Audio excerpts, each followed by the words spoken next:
C'est 6h-9h. Bourdin Direct. Allez, nous avons besoin de vous, Emma Aziza, bonjour. Bonjour. Vous êtes hydrologue et fondatrice du centre de recherche Mayan.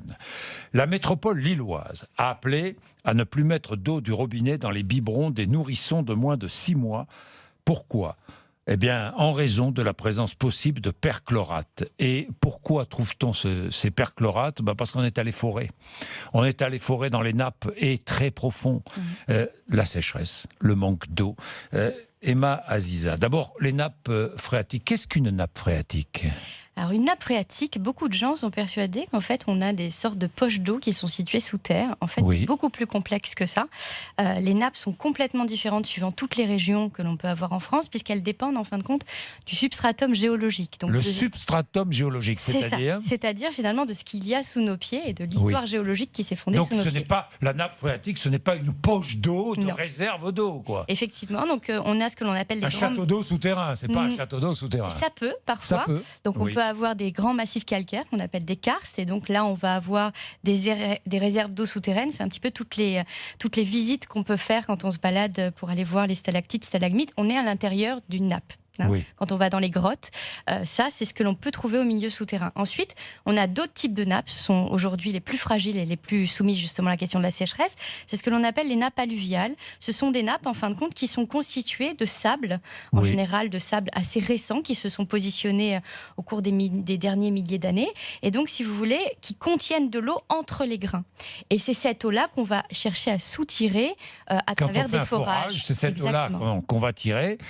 C'est pas facile, on tire tout, le sable, l'eau. C'est ça. Et c'est cette eau-là aussi, en fin de compte, qu'on tire et qui, à un moment donné, a un niveau d'équilibre. Sauf qu'à chaque fois qu'on tire trop ou bien que la nappe est trop basse, ce niveau d'équilibre baisse. Et donc, à chaque fois, c'est une nappe qui s'appauvrit et qui a du mal à se recharger à nouveau. Donc, en fin de compte, on rend de plus en plus vulnérables ces nappes. Premièrement, en mettant une pression très importante dans la manière dont on soutire cette eau. Oui. Et deuxièmement, par les phénomènes de sécheresse accrue année par année qui font que les nappes, en plus, ne se renouvellent pas de la même manière. Donc, non seulement on a une situation catastrophique, mais en plus, on subit les cicatrices en fait, des années précédentes. À des années précédentes, évidemment. Emma Aziza, la situation est vraiment catastrophique. Je pense qu'en tous les cas, on est dans une situation critique. Les chiffres sont Vous tombés au dites que la niveau... situation est grave, même. Oui, la situation est grave et je pense qu'il faut une prise de conscience généralisée du fait qu'on va sans doute aller vers une autre forme de climat aujourd'hui en France et qu'il va falloir adapter tout ça, adapter notre agriculture, adapter nos maisons, parce qu'on parle beaucoup de l'agriculture, mais finalement, les maisons, c'est aussi une vraie problématique avec les fissures qui se mettent en place et les dommages qui coûtent extrêmement cher. Il y a un coût assurantiel qui est colossal. L'année dernière, on a dépassé le milliard d'euros et surtout, ça coûte même plus cher qu'une inondation. Ça génère des dégâts sur du long terme. Or, on a des moyens aujourd'hui pour comprendre comment ces processus se mettent en place et pour construire des maisons qui vont s'adapter à ces écarts de température et qui vont être capables de devenir plus résilientes. Est-ce que les nappes phréatiques sont réapprovisionnées rapidement ? Il faut beaucoup de pluie. Comment ça marche ? Parce que c'est pas un orage, même gros, qui va remplir, réapprovisionner une nappe phréatique. C'est ça. Alors, ce qui est sûr, c'est qu'il n'y a jamais un scénario unique. Oui. Donc, tout dépend de quel milieu on parle, sur quel territoire, est-ce qu'il a été anthropisé, urbanisé, est-ce qu'il y a de l'agriculture intensive, comment ont été utilisées les nappes ces 20 dernières années. Tout ça va contraindre l'état aujourd'hui de la réaction du territoire. Oui. Donc déjà, ça c'est une première chose, c'est qu'il n'y a pas la logique du ça ne rentre pas dans les sols.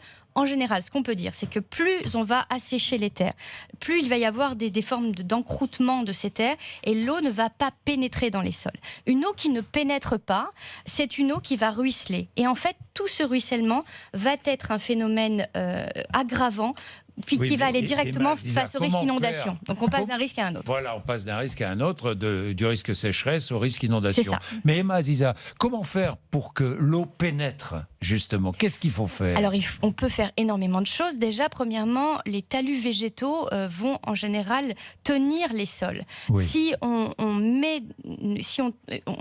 va travailler de manière intensive justement cette agriculture, comme on peut le voir sur ces images, à un moment donné, et que ces sols deviennent pauvres en fertilisants, en nutriments, si vous voulez, et ils ne vont plus être capables de conserver l'eau. Donc ça, c'est une première chose. Donc, les premiers milieux racinaires, il faut absolument travailler retravailler, revégétaliser au maximum, parce que c'est une des premières solutions. De l'herbe, des friches, des arbres, des haies. Il existe haies, énormément de solutions pour générer de l'ombre, pour éviter l'évapotranspiration, pour éviter que cette eau, en fin de compte, qui pénètre dans le bassin métropolitain, puisse repartir en évaporation, parce que c'est une perte directe. Bien sûr, bien sûr. Donc il y a des solutions pour garder cette eau. Et puis, je sais qu'il y a un grand débat. Certains disent qu'il faut absolument créer des petits barrages artificiels pour créer des réserves d'eau. Quand il pleut, c'est une des solutions. En fait, pour moi, c'est une solution temporaire qui effectivement a un peu le vent en poupe actuellement, mais je ne pense pas que ce soit une solution pérenne. Tout simplement parce que si vous donnez à un agriculteur la possibilité d'avoir une retenue collinaire et donc un peu plus d'eau, ça va effectivement permettre de contrôler le débit et de rajouter de l'eau disponible.